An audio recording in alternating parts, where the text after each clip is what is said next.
just how close 2005 YU55 is going to get to Earth on November 8th, 2011 of this year when it gets to its closest point to the planet. There's a lot of speculation out there, a lot of videos out there saying that YU55 is going to hit Earth.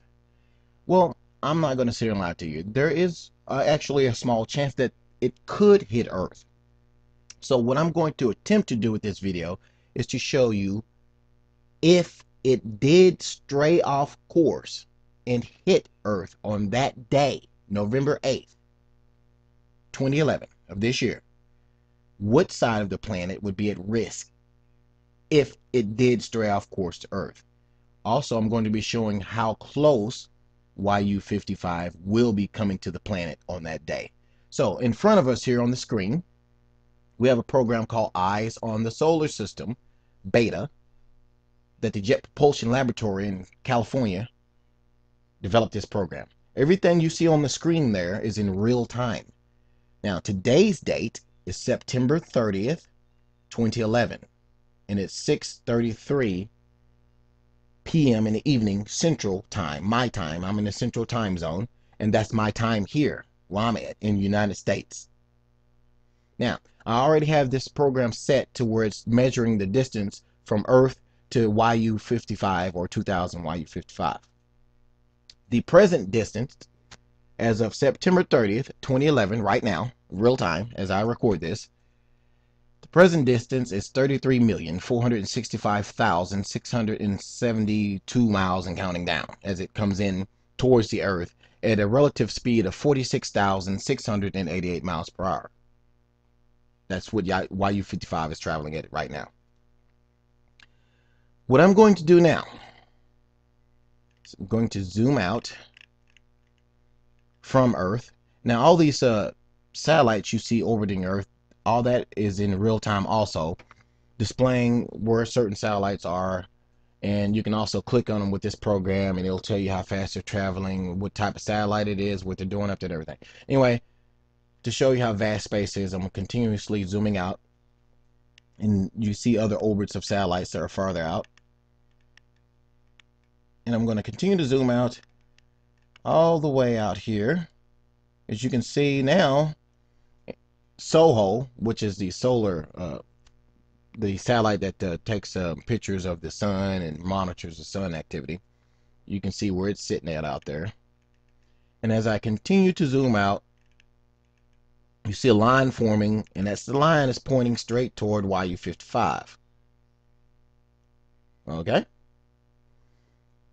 There's YU55, and there's Comet Ellen. And this is all, again, in real-time data. All these lines you see are different asteroids and stuff like that that's in comets that's in orbit in our solar system right now. But let's go to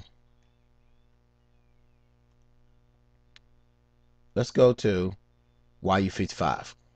There's YU55. Now, the shape of YU55 that they have here on the screen is based upon some information that they got when they scanned it with a radar.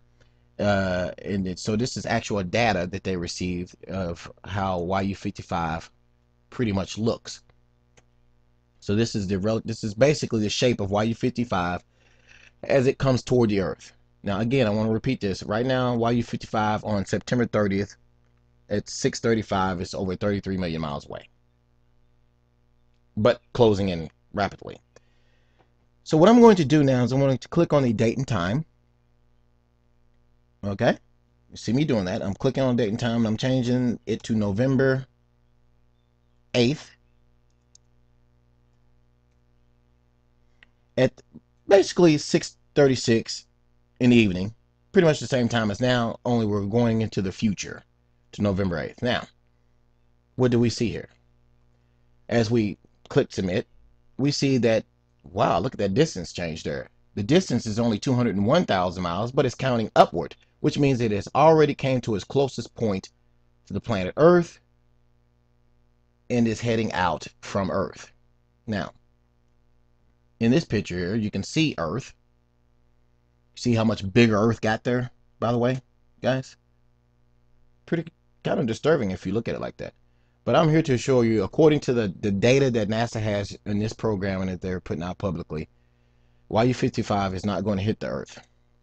But as you can see, as I went from September 30th to November 8th, that's how close it is. Now, what we're going to do now is go down here and pinpoint the time. I'm going to change that time to 5:25. Actually, I better do it this way, or that's not going to work out the way I want it to. Okay. On this data here, you can still see that up here on the right hand screen here, YU55 is still closing in as of 5:26 p.m. on that date, November 8th. Still closing in, but look how slow it's closing in, which means it is reaching its closest distance to Earth between 5:25 and 5:30. It's going to get as close as it's going to get to Earth on that date. 198,000 miles from Earth is as close as YU55, 2005, YU55 going to get to Earth. As you can see it right here on the screen, right there. And it will be traveling at a relative speed of 30,683 miles per hour.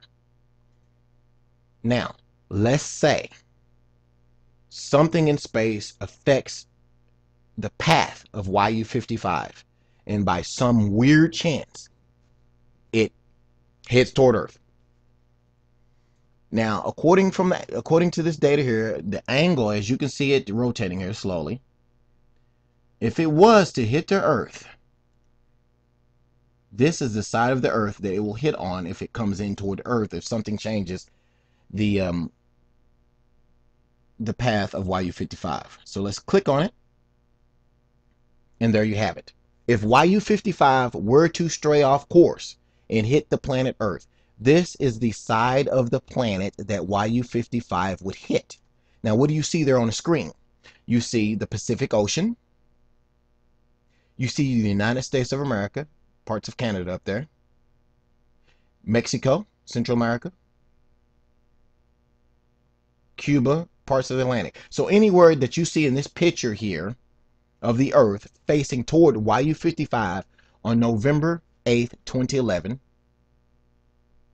it would hit somewhere in this part of the Earth at some point if it were to stray off course and hit the planet. So there you have it. Take a good look at it. Pass this video around.